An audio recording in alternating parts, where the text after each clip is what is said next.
बोलो आज मेरा दिन है। आज आपका चमत्कार पाने से कोई आपको रोक ना पाए यीशु के नाम में। परमेश्वर के राज्य की करेंसी है विश्वास। विश्वास के द्वारा आप सब कुछ पा सकते हो। विश्वास के द्वारा आप चंगे हो सकते हो। विश्वास के द्वारा आप एक दीर्घ आयु जी सकते हो। विश्वास के द्वारा आप दुष्ट आत्माओं के सताव से बाहर आ सकते हो। और विश्वास कैसे आता है? कैसे आता है?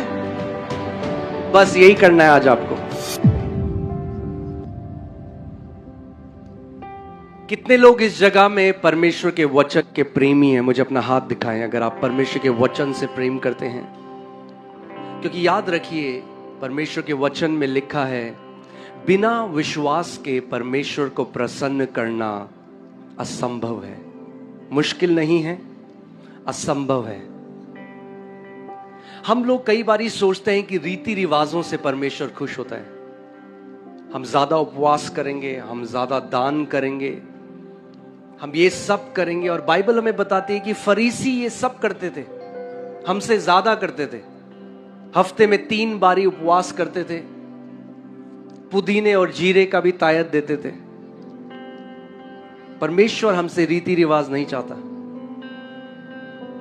पुराने नियम की सबसे बड़ी आज्ञा है कि तू अपने परमेश्वर से अपने पूरे दिल, अपने पूरे मन और अपने पूरे प्राण से प्रेम करना।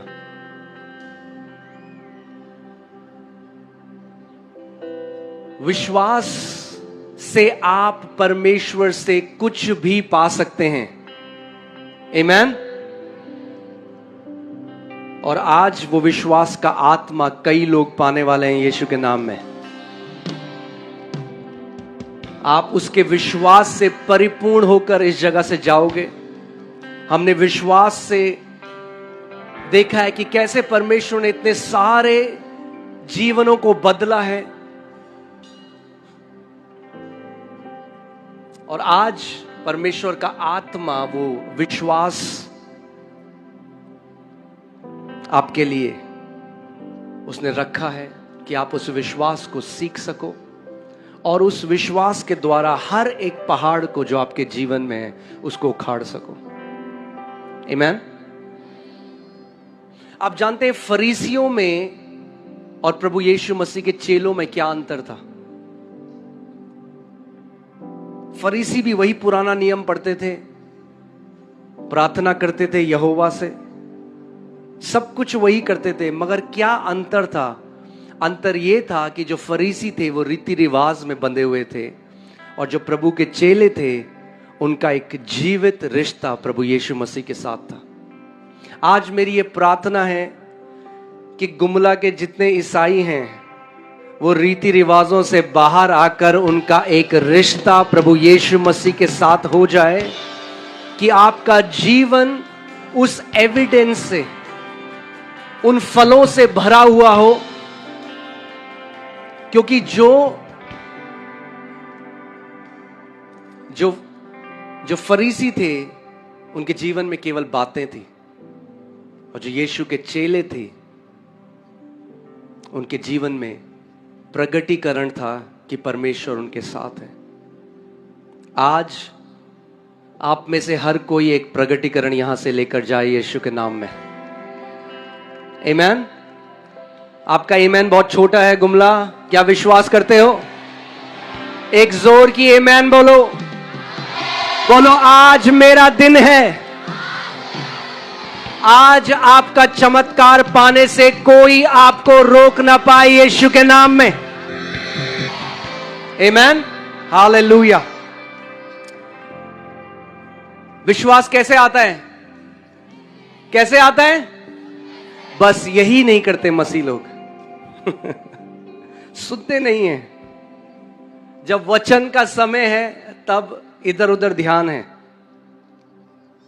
मगर अगर आप ध्यान धर कर परमेश्वर का वचन सुने तो विश्वास अपने आप, ध्यान धर कर परमेश्वर के वचन को सुनने का फल है कि परमेश्वर का विश्वास आपके पास आएगा।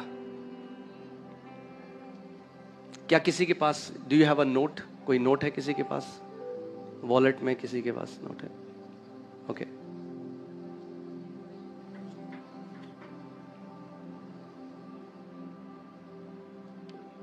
ओके, ये क्या है जानते हैं आप? कैमरे में दिखाओ जरा, ये क्या है? किसी को बताने की जरूरत नहीं है। हाँ, ये वो गांधी जी हैं जिससे सब प्यार करते हैं। ये कितने का नोट है? कितने का है? अरे गुमला वासियों, थोड़ा मुंह खोलो, कितने का नोट है? हाँ, अब लग रहा है कि थोड़ा जीवित लोग यहां पर हैं। कितने का नोट है? 500 का नोट है। तो अगर मैं दुकान में जाऊं कुछ लेने के लिए, कितने का सामान ले सकता हूं? 500 का ले सकता हूं, क्योंकि ये करेंसी है पृथ्वी की, ये मुद्रा है, ये करेंसी है। जब मैं 500 दूंगा तो 500 के मूल्य का कुछ भी ले सकता हूं। वैसे ही परमेश्वर के राज्य में पैसा नहीं चलता। आप पैसे से परमेश्वर के राज्य में कुछ नहीं खरीद सकते। परमेश्वर के राज्य की करेंसी है विश्वास। विश्वास के द्वारा आप सब कुछ पा सकते हो। विश्वास के द्वारा आप चंगे हो सकते हो। विश्वास के द्वारा आप एक दीर्घ आयु जी सकते हो। विश्वास के द्वारा आप दुष्ट आत्माओं के सताव से बाहर आ सकते हो।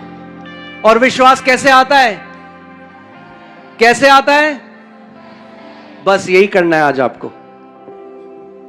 अगले 30 मिनट अपने आप को डिस्ट्रैक्ट मत होने देना, अपना ध्यान इधर उधर भटकने मत देना, क्योंकि आज आप केवल सरमन नहीं, इस सरमन के पीछे परमेश्वर की आवाज सुनोगे।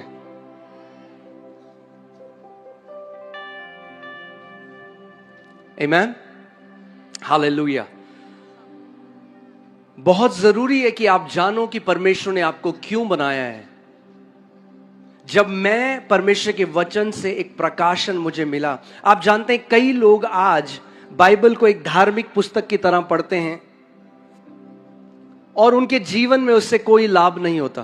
प्रभु यीशु मसीह ने फरीसियों से कहा, तुम पूरा दिन स्क्रिप्चर्स में यानी वचन में तो तुम उसको पढ़ते हो, उसका अध्ययन करते हो, मगर तुम मेरे पास नहीं आते क्योंकि जीवन देने वाला मैं हूं। जो परमेश्वर का वचन है वो हमें यीशु की तरफ पॉइंट करता है, इशारा दिखाता है। आपने देखा है, आप गुमला आ रहे हैं तो एक साइन बोर्ड है, गुमला अगले 30 किलोमीटर दूर है। हम उस साइन बोर्ड के सामने खड़े होकर नहीं कह देते हम गुमला पहुंच गए। वो साइन बोर्ड है जो गुमला की तरफ इशारा कर रहा है। वैसे ही परमेश्वर का जो वचन है वो परमेश्वर के पुत्र की तरफ इशारा करता है कि जब वचन को हम जानते हैं तो हम परमेश्वर के पुत्र को जान सकें। मगर कई लोग आज हैं जो परमेश्वर का वचन अध्ययन केवल ज्ञान बटोरने के लिए करते हैं, और वचन हमें बताता है कि ज्ञान हमारे अंदर घमंड पैदा करता है। अगर हम केवल ज्ञान के लिए इसको पढ़ेंगे तो वो हमारे अंदर एक घमंड को पैदा करता है।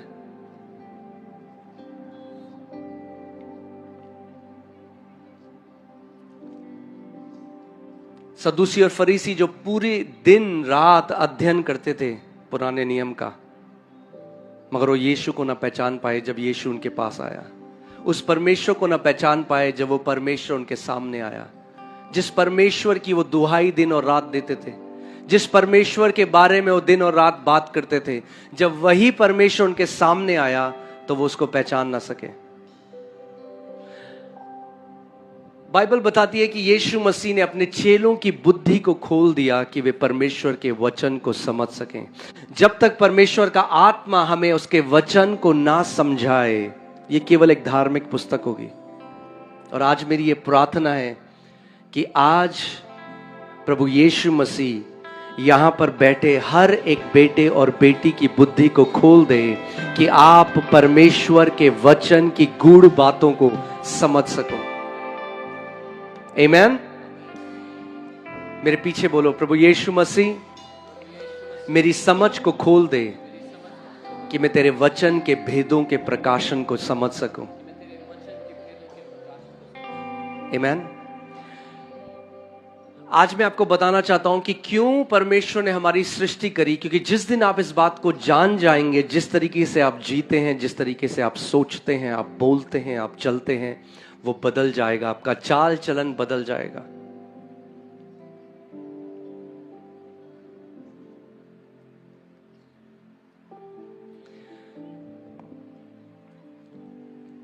उत्पत्ति 1:26 में हम चलते हैं। उत्पत्ति 1:26, पास्टर सामत क्या पढ़ सकते हैं? उत्पत्ति 1:26। मैं चाहता हूं आप ध्यान धरकर आज का वचन सुने,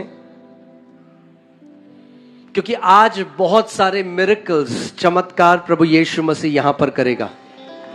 आमेन, आमेन, हालेलुया। फिर परमेश्वर ने कहा, हम मनुष्य को अपने स्वरूप के अनुसार अपनी समानता में बनाएं। एक मिनट, आपका सबसे बड़ा जो आपकी आइडेंटिटी है, जो आपकी पहचान है, वो आपका गोत्र नहीं, वो आपका ट्राइब नहीं, वो आपका स्किन कलर नहीं, आप किस जगह से हैं वो नहीं।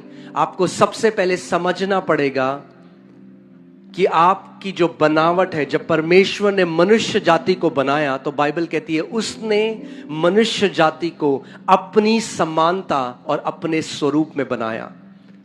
मेरे पीछे बोलो, मैं परमेश्वर की समानता में, परमेश्वर के स्वरूप में रचा गया हूं। गुमला, आपकी आवाज नहीं आ रही है, फिर से बोलो, मैं परमेश्वर के स्वरूप में, परमेश्वर की समानता में रचा गया हूं। आमीन। कई लोग आज अपने आप को नीचा आंकते हैं क्योंकि रंग से थोड़ा सांवले हैं, कद काठी में छोटे हैं, जैसे आप दिखते हैं वो फर्क नहीं पड़ता। आप परमेश्वर के स्वरूप और परमेश्वर की समानता में रचे गए हैं, इसीलिए बहुत कीमती हैं। आमीन। मेरे पीछे बोलो, मैं कीमती हूं क्योंकि मैं परमेश्वर की समानता में, परमेश्वर के स्वरूप में रचा गया हूं। आमीन। आगे पढ़िए पास्टर जी। और वे समुद्र की मछलियों, समुद्र की मछलियों और आकाश के पक्षियों, आकाश के पक्षियों और घरेलू पशुओं, और घरेलू पशुओं, और सारी पृथ्वी पर, और सारी पृथ्वी पर, और सब रेंगने वाले जंतुओं पर, और सब रेंगने वाले जंतुओं पर, जो पृथ्वी पर रेंगते हैं, जो पृथ्वी पर रेंगते हैं, अधिकार रखें। अधिकार रखे। क्या करे वो? अधिकार रखे। जब परमेश्वर ने आपको बनाया तो क्यों बनाया? अधिकार रखने के लिए। क्यों बनाया? अधिकार रखने के लिए। आमीन। जैसे हम जानते हैं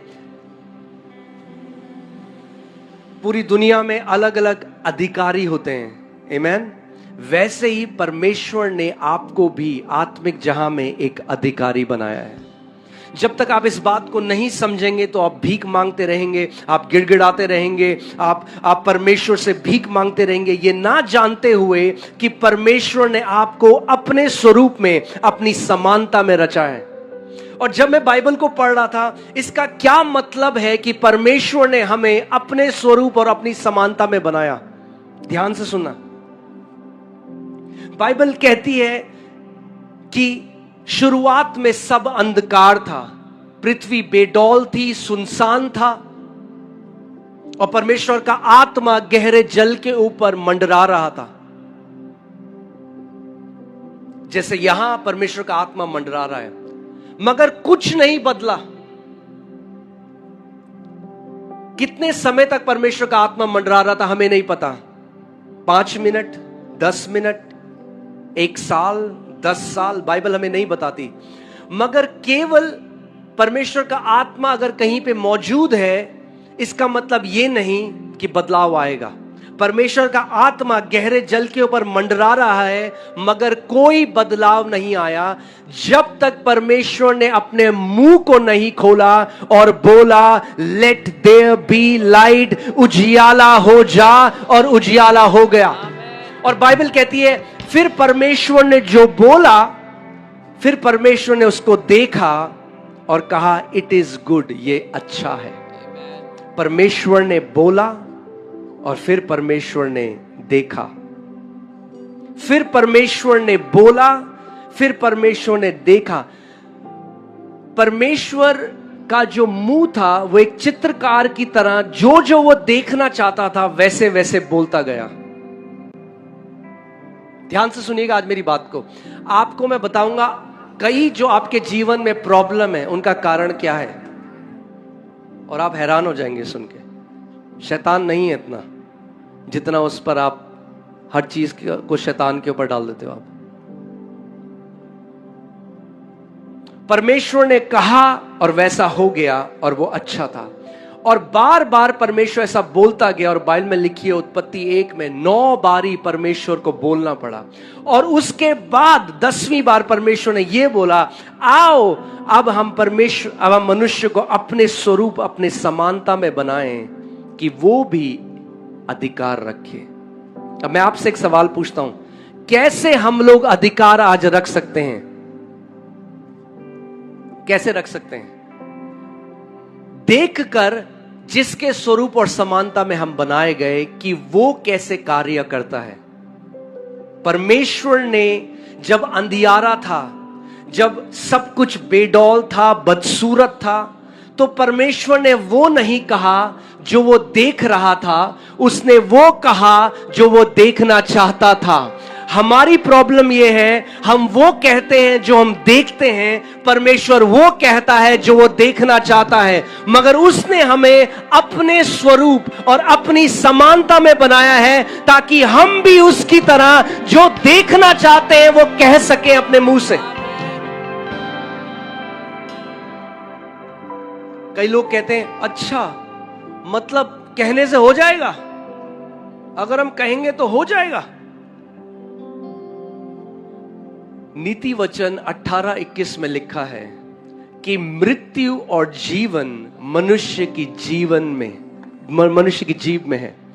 जीव के वश में मृत्यु और जीवन दोनों होते हैं, और जो उसे काम में लाना जानता है उसका फल भी भोगेगा। यानी आप जानते हैं आज मनुष्य चांद पर पहुंच गया, बड़ी बड़ी मशीनें बना ली, मगर एक चीज उसको नहीं आती, वो है अपनी जीभ को काम में लाना। सबसे ज्यादा दुरुपयोग जो हम करते हैं वो है अपनी जीभ का। और हम सोचते हैं अरे बोल, कुछ भी बोलो, अपने बच्चों को श्राप दो, अपने पति को श्राप दो, अपने शरीर को श्राप दो, क्या फर्क पड़ता है? ये नहीं जानते कि वे परमेश्वर के स्वरूप और समानता में रचे गए हैं। नीति वचन 6:2 में लिखा है, तू अपने ही मुंह के बनाए हुए फंदे में फंसा है, जो फंदा तेरे मुंह ने तेरे लिए बनाया। मृत्यु जीभ के वश में मृत्यु और जीवन दोनों होते हैं।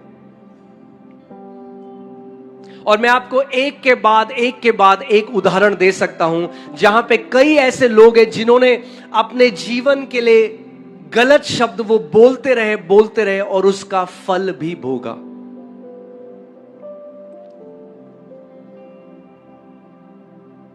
एक बहुत फेमस एक्टर है अमेरिका में, अब तो उसकी मृत्यु हो गई, पॉल वॉकर करके, अगर मुझे नाम सही है तो। मगर वो जो भी इंटरव्यू देता था तो बोलता था उसको कार चलाने का बहुत शौक था, रेसर का। तो कहता रहा मरूंगा मैं तो कार चलाते हुए एक्सीडेंट में मरूंगा। और कई बारी हमें लगता है जब हम ये शब्द बोलते हैं तो ये कोई फर्क नहीं पड़ता। बोलता गया बार बार, अलग अलग बार, मैं अगर मरूंगा तो कार क्रैश में मरूंगा, मुझे कार इतनी पसंद है। आप जानते हो कैसे मरा? Car accident. जीभ के वश में मृत्यु और जीवन दोनों होते हैं। अगर आप अपनी जीभ को कंट्रोल नहीं कर पाए, कभी भी एक जयवंत जीवन नहीं जी सकते। आप मीटिंग से मीटिंग में जाओगे, आप एक परमेश्वर के दास से मिलोगे, फिर दूसरे से मिलोगे, वो अच्छा है, मगर अगर जैवन जीवन जीना है तो खुद का विश्वास डेवलप करना पड़ेगा, बनाना पड़ेगा। आप किसी और के विश्वास से अंत तक नहीं चल सकते, एक जैवन जीवन नहीं जी सकते।